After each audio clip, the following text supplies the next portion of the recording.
Baik, selamat bertemu kembali di video bagian kedua terkait dengan forecasting peramalan. Jadi metode forecasting pertama itu adalah forecasting untuk kondisi yang disebut dengan stationary series, ya, stationary series. Oke, jadi stationary series itu adalah sebuah kondisi di mana demand cenderung konstan, ya, stationary series. Jadi kalau Anda punya data, kemudian diplotkan datanya, misalkan seperti ini, ya, ini data penjualan, jumlah penjualan, misalkan ini bulan-bulannya, ya, misalkan dari mulai September, Oktober, November, Desember, Januari, Februari, kemudian Anda gambarkan datanya. Ya, misalkan gini, ini 100, 10, 20, 30, 40, misalkan data penjualannya begini, digambarkan. Ya, sini, di sini, gitu ya. Oke, gini. Ya. Kemudian kita ingin memprediksi untuk bulan Maret misalkan di sini. Ya. Nah, dari peta ini kita lihat datanya cenderung atau bisa dikatakan dia stationary terhadap garis yang di tengah ini. Nah, garis ini disebut dengan mu dalam contoh ini, mu ini. Kemudian dia mempunyai error, penyimpangan untuk masing-masingnya. Contoh di bulan ini errornya segini, ini error di sana, ini E-nya tadi, errornya. Ya, begitu. Jadi ini yang disebut dengan stationary. Ini mu-nya, kemudian naik turun dari garis ini disebut dengan errornya itu. Ini disebut dengan stationary series. Nanti kita memprediksi di sini nilainya berapa ini. Ya, gitu. Ini yang disebut dengan metode forecasting stationary time series. Nah, metode apa yang bisa digunakan di sini? Metodenya ada dua.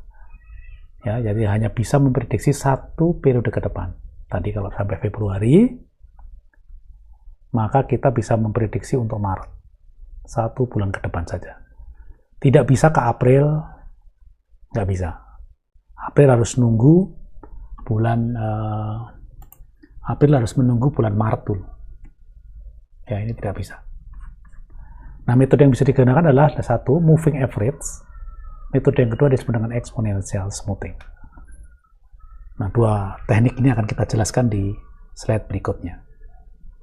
Yang pertama disebut time series yang menggunakan namanya simple moving average. Nah, simple moving average. Oke, jadi nilai forecast-nya dituliskan dengan huruf F di sini, FT. Jadi prediksi untuk bulan T itu tergantung dari data sebelumnya, N buah data sebelumnya. N data buah sebelumnya itu adalah yang disebut dengan aktual demand-nya. Oke, jadi kalau digambarkan di sini, sekarang misalkan bulan Februari 2021, oke, saya ingin memprediksi untuk bulan ke depan di sini, ke bulan Maret tadi. Maka saya punya data N buah ke belakang yang harus saya kumpulkan. Misalkan kalau N-nya saya state sama dengan 3, saya butuh Februari yang sekarang.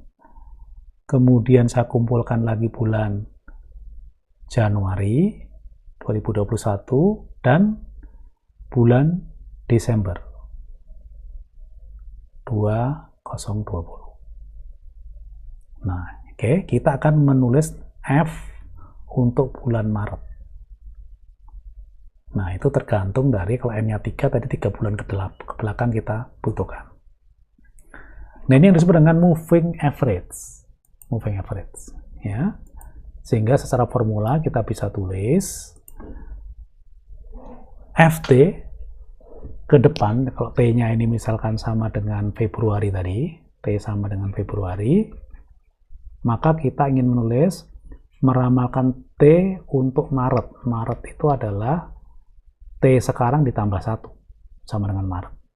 Itu akan sama dengan berapa demand-nya. Nah, N-nya tergantung tadi. Kalau N-nya 3, berarti 1/3 dari demand bulan Februari ditambah demand bulan Januari ditambah dengan demand bulan Desember 2020.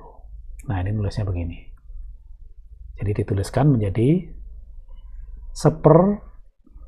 jumlah dari demand sesuai dengan N-nya berapa. Itu yang disebut dengan simple moving average. Ya. Sehingga kita membutuhkan dalam kasus ini adalah membutuhkan membutuhkan data sepanjang N. Observasi di sini. Yang diberi bobot yang sama, 1/N semua bobotnya. Bobotnya sama yaitu 1/N. Sesuai dengan ini, 1/N. Ya, 1/N sesuai dengan bobotnya. 1/N ini sama dengan yang di sini. Ini ya, 1/N. Ini yang namanya simple moving average. Oke. Dalam kasus ini tadi ya, diperlakukan sama dan butuh informasi sebanyak N. Contoh misalkan ini penjualan unit sepeda motor di salah satu cabang AHM di Tanjung Karang. Ya. Ini data penjualan dari bulan Mei 2020 sampai dengan Desember 2020. Kemudian kita ingin menggunakan data ini dengan simple moving average. Misalkan kita pakai simple moving average 3 bulan. Kalau 3 bulan artinya saya tidak bisa meramal di sini karena belum 3 bulan datanya. Nah, bulan Agustus saya sudah bisa meramalkan. Jadi peramalan bulan Agustus yang ini itu diperoleh dari F Agustus itu sama dengan kalau N-nya 3 berarti 3, 1/3 dari ini tadi 175 itu adalah bulan Juli ditambah 250 itu bulan Juli dan 200 itu di bulan sini tambah 200. Ya, nanti kalau dihitung ketemu angka 208,3. Nah, dengan cara yang sama Anda bisa lanjutkan ke bawah ini. Ya, misalkan contohnya kalau saya menghitung yang di sini itu adalah F untuk Desember, maka saya bisa hitung sama dengan 1/3 dari 305 ditambah 285 ditambah 225. Dapatlah angka 271 ini, 271,7.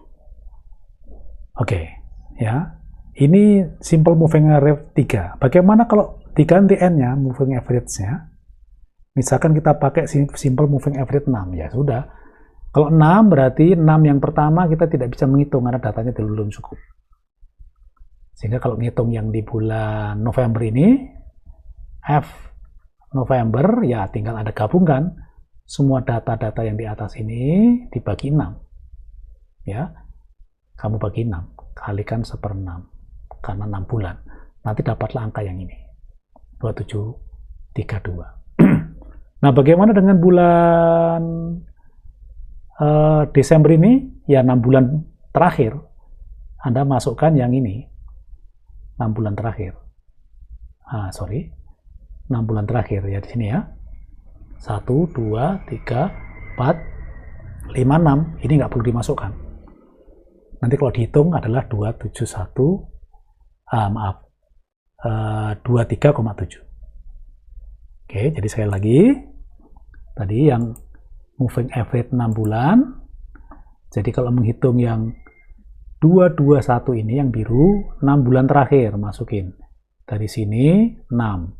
1, 2, 3, 4, 5, 6. Ini ketemu ini, kalikan 1/6 karena pakai 6 bulan. Kemudian kalau maju ke bulan Desember ini, artinya 6 bulan terakhir datanya, yaitu data yang ini. Nah, ini 6 bulan terakhir. Yang Januarinya nggak ikut. Ini kita kalikan 1/6, ketemulah angka 23,7. Itu kalau simple moving average 6 bulan. Ya, oke. Pertanyaannya, bagaimana kalau dihitung untuk bulan Januari 21 di sini?